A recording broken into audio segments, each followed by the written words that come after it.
So we've just opened the humongous doors to Manchester Central to show you where it's all going to happen for an experience with tonight in Manchester. I'm really excited because this is my hometown, and I'm really excited, because this guy here, he's quite important, but he's a bit shy, aren't you? No, you're not. Steve Alexi. It's all about him, really. And it's a dream come true, though, isn't it? I know you don't want to talk much, but... Dream come true tonight? Well, I think just the whole concept of an experience with is a dream come true. Yeah, it's like I had a vision 10 years ago. No, more than that.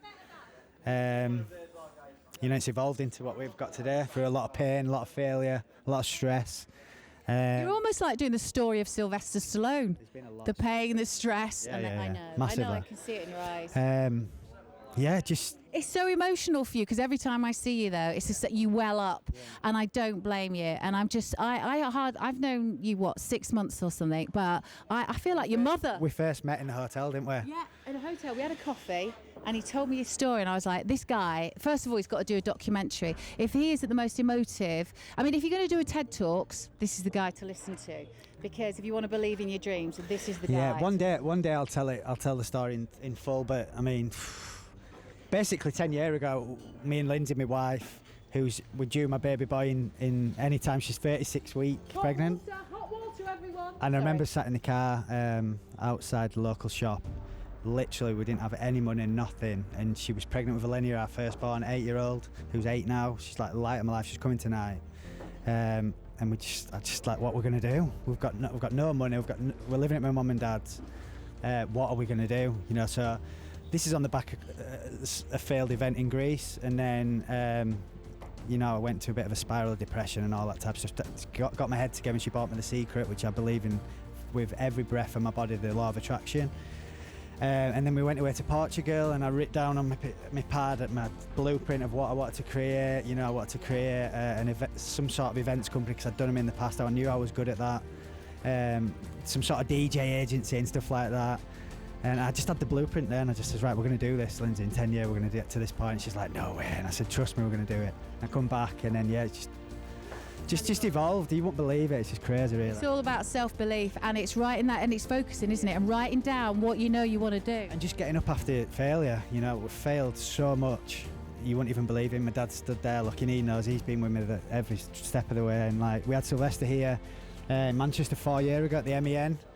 That was the first time we'd worked with him in 3,500 there, and I basically ran it on my own. So to this day, I don't know how I've done it. And I remember we had an issue with a meet and greet after and stuff, and I was just devastated that it all went wrong. And I just said, look, we just need to bring it back into an intimate setting. And, we created the brand and experience with, because I didn't want to be my personal name, and Alexi Productions at the time. So I thought, right, if we create a brand, that's where it's going to grow, an experience with. People talk about the brand, not myself, me personally, and it's just absolutely gone. I've just ruined that then, haven't I? Yeah. Anyway, whoever he is, it's all about him. It's not just myself. You can see all the team here. They're just absolutely amazing. Look, there's Steve's dad. Shall I go and do his dad? Can I? Yeah. Look, you're so funny. You just video your son all the time because you're so proud of him. How amazing is he? A star, yeah. I've been through a lot with him. Whatever he's felt, I felt for the last 10 years. Like he said, when he came back from Greece, it was just what's going to happen here? Yeah. It was nothing. He couldn't afford a pair of flip-flops. It was that extreme, honestly. And he had this vision, and it was like, it's not going to happen, Steve. It's not going to happen. And he pursued it and pursued it. And all he had were little scraps, bits of paper. He had them all over the place, and he tied them all in together. And now he's got a laptop, and he's professional. He's got a laptop. But credit to you as well, because as a parent, you could have easily put him off and said, look, don't. Believe you me, Jeremy. Yeah. There were times when I says, I'm off. He's got us, but we stuck together. We've sat in a car sweating. What we're going to do? How we're going to do it? We've. But you know what? But when I saw you at the end of the London show last week, an experience with, it was the first one we'd all done together, and you came into the bar, and I knew straight away that you were his dad. You didn't even have to say anything. And I thought, that look in your eye, and you were welling up then, and you were so proud. And I thought, that has got to be Steve's dad. And I was right. You were? Do we look alike? You just, it was just the look in, you do a bit, but I know what you're saying, yeah, that, there's that feeling. It's like, I don't know, you get that feeling. Yeah. It's just... See, even a tough old Yorkshireman gets that feeling. That's what I'm getting down to. They still get that, in there somewhere, gets that feeling. And it's so, I'm so proud of him. I mean, I can't, who wouldn't be? You know, he's got exclusive rights to the biggest people in the world. I mean, what can I say? And we started off with a little Paul Gascoigne in Halifax, you know. That was a big steal or borrow scenario, wasn't it? Yeah, I took me off to him. I can't be more prouder. Yeah. That's fabulous. And well done for producing such an awesome bloke. Yourself included. Cheers. Thank you. I'm going to go and have a cry. Bloody hell I am. It's not even my time of the month.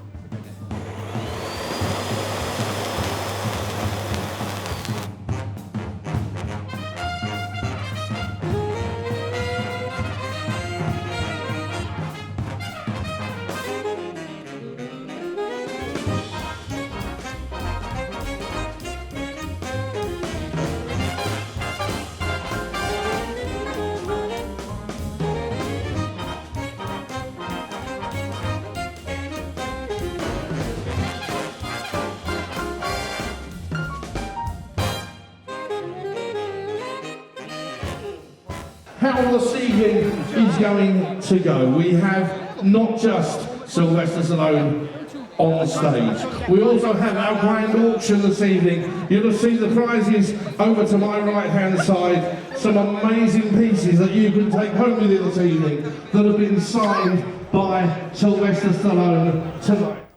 And this is what I was telling you about my wife's pregnant. 2 weeks left. I hope you're ready. You know, if anything was to happen. Lovely to meet you. You get Lenny, go to see Sylvester. Remember, tell me what we were watching, Rocket, for now, won't we? Guys, on this way, please. Thank you. This way, guys. Thank you. Thank you. Sorry, stay. No, sorry. Do you want to jump back in? I'll just get the shot. Yeah, he's scared. Thank you. Thank you very much. Are you enjoying yourself?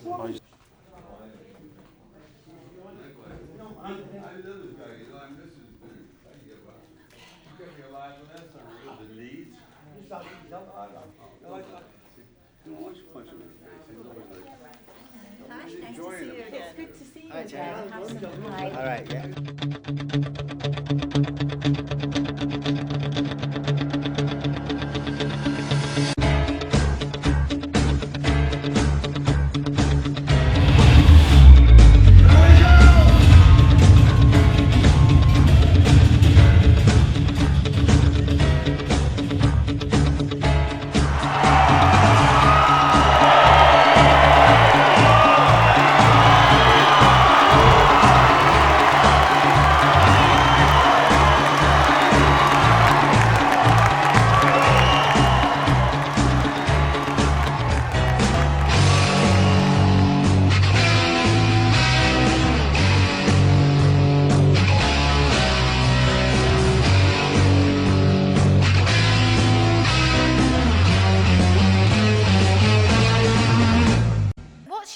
What's your mantra for the family, for the girls? Well, it's called Semi-Act 2, which is without fear. Even though I'm always scared of what I'm doing, I just go, without fear, fuck it, go, do it. And that's my mantra. It's like, semi-meant to. Semi-meant to. Fantastic, and I like that. I think we'll just call it quits there for now, and we're going to just spread some love amongst the audience. We've got some questions. Okay. My question is, if given the opportunity to travel back in time and meet 10-year-old Sly, what advice would you give him? And likewise, if you had the opportunity to move forward in time and meet 100-year-old Sly, what guidance would you seek? Ooh. Travel back in time. Well, I would tell them to avoid certain people. Let me see, travel back in time. Well, just be prepared. You know, I think it's a Boy Scout logo called Be Prepared. And I came up hard, you know, in a family situation. You know, I don't think that's an excuse for people to behave badly. Like, I was raised, my father yelled at me, and so now I'm going to hate everybody. That's bullshit.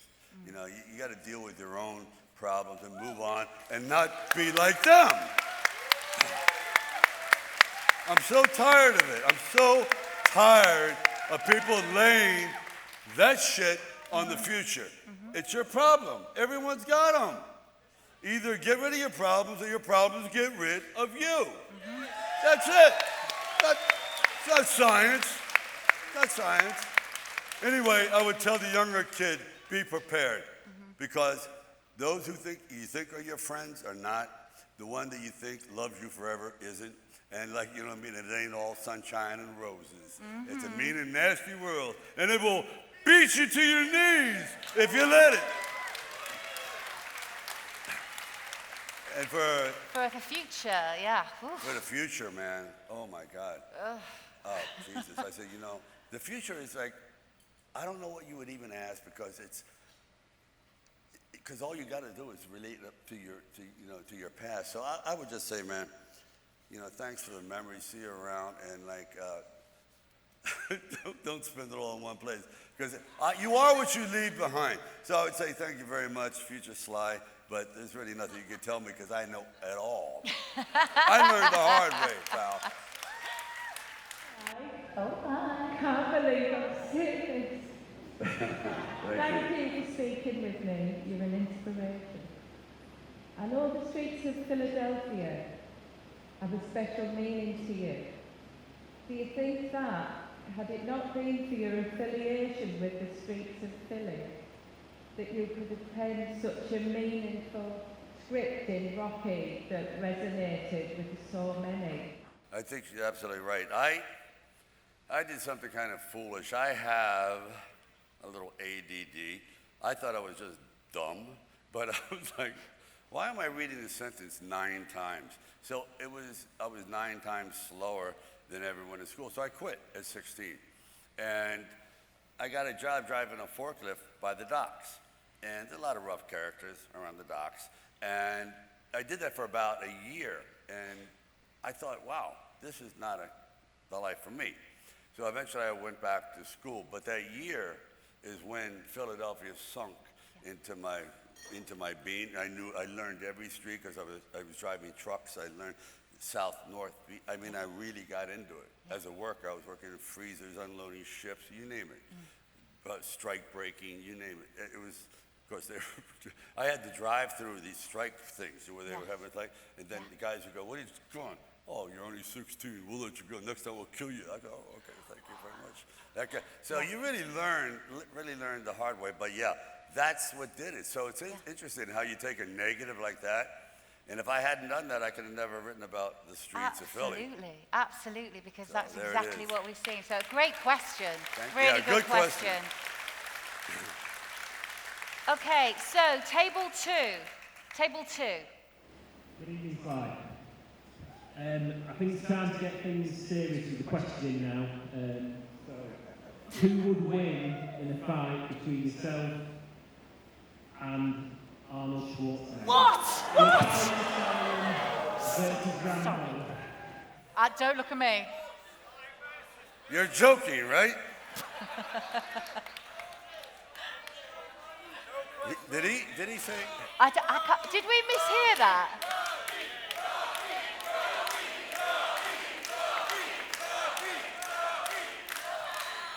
No, I don't want to hurt Arnold. Okay. I like him a lot. Should we move on?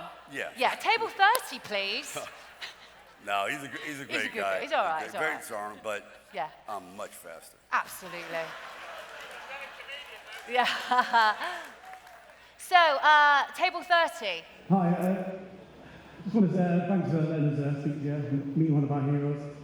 But I just want to ask, if you were not famous and you got the chance to come to an event like this, which hero would you like to meet, and what would you ask them? Well, if you're talking about in ancient times, I mean, of course, you'd want to talk to some like Michelangelo. I want to go like there. And if you, in modern times, boy, I don't know, guys. There's so many of them. Yeah, it's tricky. Well, I want to keep it. I ain't getting political, pal. Yeah. Forget that. Yeah. Because I don't care. It would probably be. No, not. Yeah, talk to Adrian. Yo, Adrian! Yo!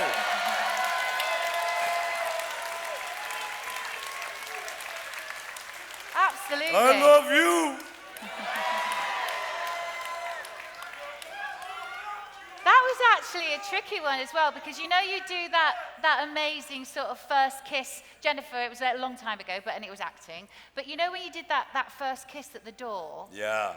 Who was it who had the flu? She had the flu. Can you believe that? And I Your knew, I big said, moment. I'm going in for the kiss, and I'm gonna not be the same when I leave. Did you get the flu?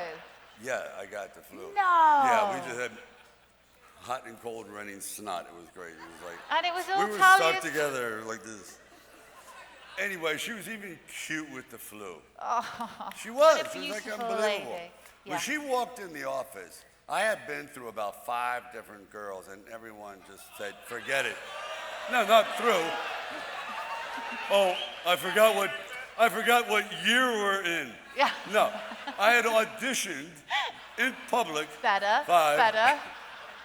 And it was Susan Sarandon. Believe it or not, it was Bette Midler, Cher. Well, no. Yeah, Did you? I promise you, Cher. Wow. And they all go in, who's he? and then finally a girl named Carrie Snodgrass. And even she turned me down. Snodgrass or snod? Snodgrass, yeah. Snod, she not was snod. nominated. And no one wanted to work because it was $320 a week. And a stupid film, everyone thought, because boxing movies never make money. There's been over 300 boxing movies made. The only reason they make boxing movies is because up until the 70s, they had the Hays Commission, which means you can't show a man basically in his underwear. You can't. So they put you in boxing shorts and sweat you up, and there's a way to get through kind of like the sex barrier. Yeah, what? Yeah, 100%. That's why every actor did it. Every actor did a boxing movie. So that was it. And she walked in, and like my head exploded. I went, perfect. Just literally perfect. The eyes and everything. Absolutely. Don't start that smoke. Yeah, no. I think we've got time for one last question, if you don't mind. Okay. Yeah? Oh, Okay. hey, he's got the Expendables ring. Good, man. Yeah, I'll just get straight into the question. Can I ask Kurt Russell, what are we doing with him? And there's been some things on Twitter. I don't know if they're wind-ups. You mean Tango and Cash? Is that what you mean? That's what I'm leading to, yeah. Okay. Now, is he going to be expendable, or is he going to be cash? No, it's a good question. Actually, a good question. Absolutely. And just one more thing.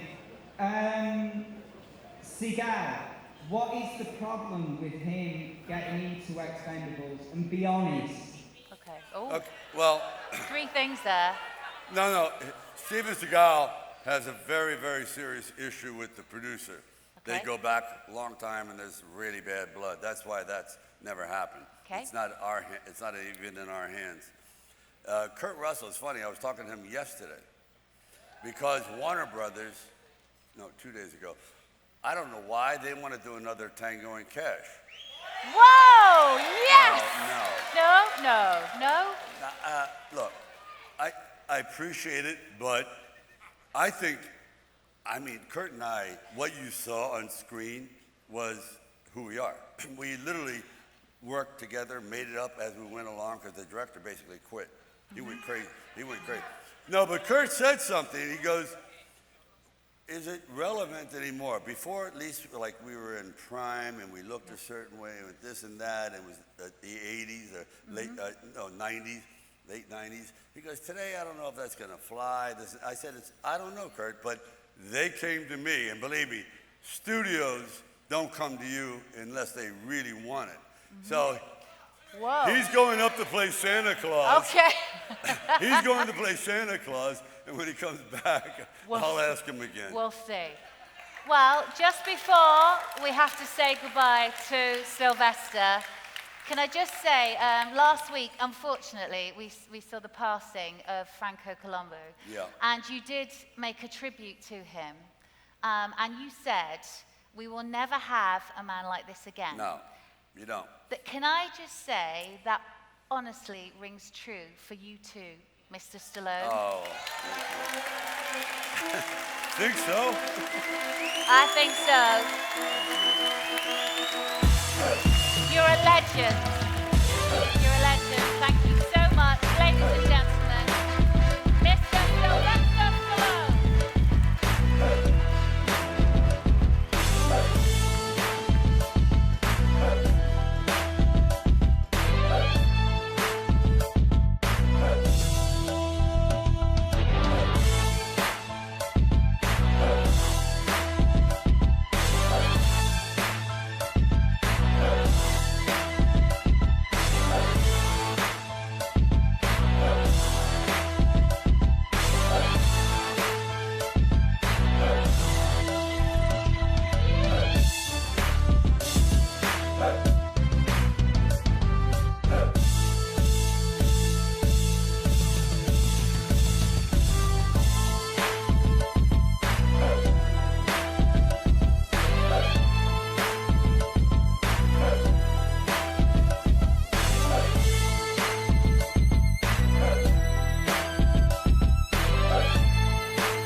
It's crazy.